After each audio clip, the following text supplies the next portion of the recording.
Come on. G, I'm fed up with it. She says, what do you mean you're fed up with it? I said, getting up in the loft. So I said, I can't put up with it as it is no more. I can't be dealing with it. So I'm gonna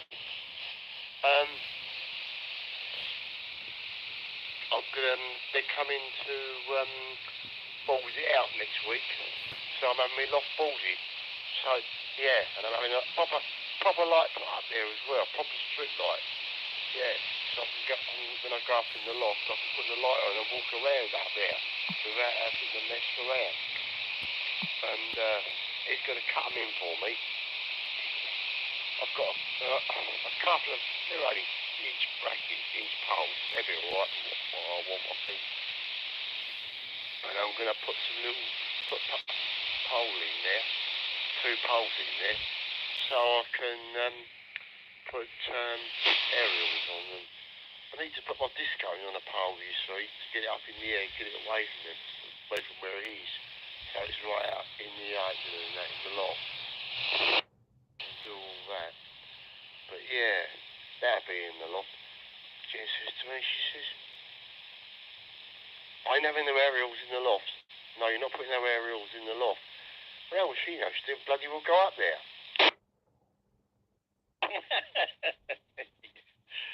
Oh, bless. Yeah. The trouble is, again, I have got a bit of a loft. Well, 3. So I've got the main pitch, and then I've got 2 small ones either side. But they're not big enough. That's the only problem. They're not big enough. I don't think I'd even get a disc cone up there, actually. Yeah, that would be way too big.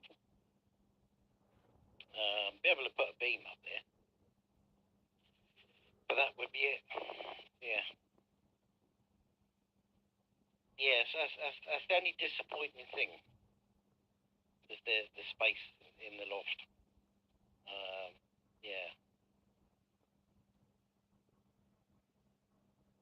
I mean, even in my old house, the loft was yes, you had a kind of the space, but you had the rafters. You know, because it was a more modern house, so you had more wood in the structure. So it was like, everything's in the way, you know. See, I haven't got that. Mine's the opposite to yours.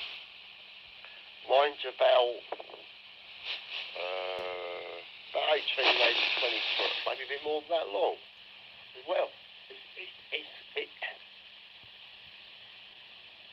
saying that, it's got to be, actually. Yeah, because I'm taking the measure of the room sizes of both rooms, but I'm forgetting about the 2 or 3 foot that's in between them that it goes over. So it's probably about 22, 23 foot long, maybe right? And it hasn't got no rafters on it, no rafters at all, right? And it's, I would say, probably 9, maybe 10 foot depth from the back, from the one side to the other. About 10 foot, I think. And the height of the roof, right? I honestly think I could possibly get it in there without any problems whatsoever. I could get quite a reasonable size, 2 metres. Well, I would.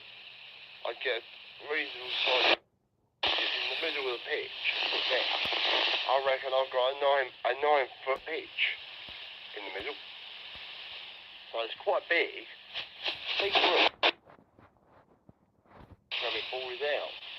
Blokes come do it next week. Well, I say quite a lot. It's not really. Not considering what he's supplying all the bits as well. I mean, he's supplying. He's not. I wasn't overly keen on it, to be honest. And he's right.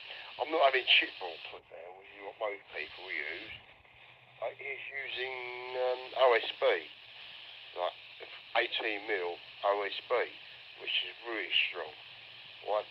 So I was saying, in your mind, though, what's the average width, normal width, of floorboards gaps in between each floorboard? Obviously, you measure from the middle of one to the middle of the other.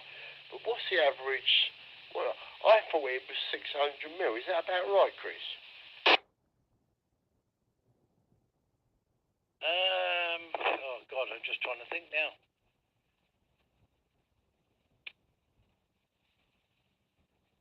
Do you know what? They do smaller ones for up in to go because they need to go through the hatch door. That's why they do thinner ones. But there are bigger sheets that they use. Because that's what I've replaced my floorboards with when I did my renovations. I can't remember how much they were, size-wise. They would have been too big to put up in the loft.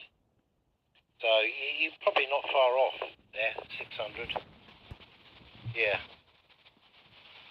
That would seem, quite feasible. That's the gap between the joists going when they go from front to back. So, the reason I said it, I probably bad normal 600, right? But our one, funnily enough, the joist was along between an end on our one, and he measured them, and they're about 390. Really close together, which is the problem. But yeah, and so that's what but yeah, our loft hatch is tiny. Our loft hatch is really tiny. I don't know, I haven't measured it yet. But it ain't normal size loft hatch, definitely not. Right? You couldn't have any fat people going up there because they wouldn't get through the hatch. Oh, sorry, you're talking between centres of the rafters themselves. Is that what you're talking about? Yeah, between the joists. Yeah, the gap between the joists. You get the joists coming along. Gap between and I think stand 100 mil. No. Yeah, right. Normally, I've got a tape measure here now. Right. It's either 16 on centre or 18. I mean, mine varied between 16 and 20. It really did. Yeah.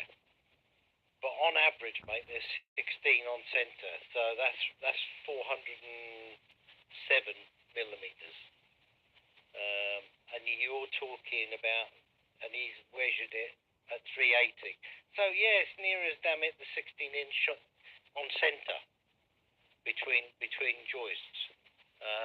Yeah, so that's not far off, mate. Which is fine. Which is more, you don't want less than that. See, years ago, when depending on what type of roof you had, my God, they had everything from 2 foot on centres. And that was on the, because they didn't have tiles. A lot of them had not corrugated concrete, but the concrete. They did a concrete type version, cement tile, but they were big sheets, flatter sheets, and of course that saved on the wood. And they say they were over 2 foot on centre. They were massive. And that meant that when they came to change the roofs, to put tiles on, of course, they literally had to put another piece of wood in between. Because of the weight, there was no strength there. Once they took them sheets off. Yeah. So I would say 16 on average in centre, which is 407. So, yeah. But again, you want that anywhere down there because they're closer together. So, Because really, it's a ceiling. You're locking them together, but the joists themselves aren't very big. You're lucky if they get, what, 4 inches? 3-4 inches, depending how old the building is. So, in height. So, you know, there's not a lot of strength there in the first place, you know. So, if you're doing a proper conversion between the rafters that you've got, you would have a big rafter, maybe a 6x2, 8x2, something like that, and they would drop that in between what you've already got to give you the proper walking space, you know, to the correct loading. So putting a bit of boarding up to cover existing, that's fine. But if you're in there every 5 minutes, then yeah, you're going to end up doing damage to it, you know what I mean? Yeah, no, that's what I'm getting I'm going to do that. For my own safety, because I don't know anyone that goes up there. It's just purely me. And it's when you're walking on joists and roughly rub up there, it's a pain in the backside. So what I'm going to do is do it in such a way that I'm just going to pull it out. And that, so it's done then. I've got to drop her around and all the other water. So I think a lot to do what I've got to do. We've got everything downstairs at the moment.